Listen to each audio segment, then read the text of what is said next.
Hello friends नमस्कार welcome to Sudarshan tutorial कौन रही आज अपडेट आसतु जाना खूब शीघ्र खोली पारे स्कूल केंद्र सरकार आनी स्वतंत्र गाइडलाइन कौन रही गाइडलाइन आसतु जाना कोरोना महामारी दीर्घ समय धरी बंद पड़ा विद्यालय खूब शीघ्र खोली पारे एथपाई केंद्र सरकार स्वतंत्र गाइडलाइन आणुछंती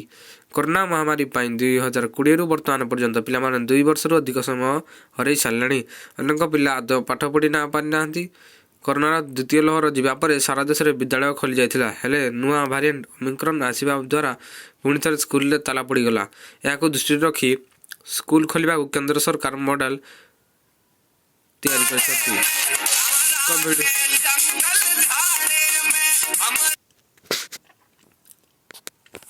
दृष्टि रखी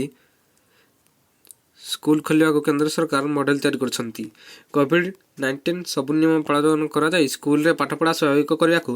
यह मॉडल प्रस्तुत करा जना पड़ी यह मॉडल प्रचलन हेले शिक्षा व्यवस्था पुणी ट्रैक रे धीरे धीरे फेरब आउ ऑनलाइन शिक्षादान असुविधा हेब नहीं विशेषकर 2 वर्ष अधिक दिन धरी घर रही प्राथमिक पिला माने स्कूल को आसी पढ़े शिक्षा ग्रहण कोर्स ठीक समय सर आउ परीक्षा हेब वर्तमान कोरोना संक्रमण तलमुहा होता बेले स्कूल बंद कर अनेक राज्य पुणी थे स्कूल खोली आउ किछि आगकू स्कूल खोलिया को घोषणा करछंती गत 24 तारिख रु कोविड गाइडलाइन अनुसार महाराष्ट्र में प्रथम रु द्वादश श्रेणी पर्यंत स्कूल खोला जायछि आसंता 1 फेब्रुआरी रु 10वीं श्रेणी द्वादश श्रेणी पर्यंत खोलिबा को हरियाणा सरकार घोषणा करछंती उत्तराखंड रे 10 रु द्वादश जाय ऑफलाइन पिलां को शिक्षा दिया जायछि सेहीपरि केरल रे 10 रु द्वादश शिक्षा श्रेणी रे टीका नैथिबा पिला माने ऑफलाइन क्लास करिया को अनुमति दिया जायछि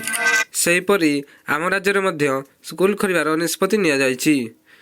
थैंक्स फॉर वाचिंग।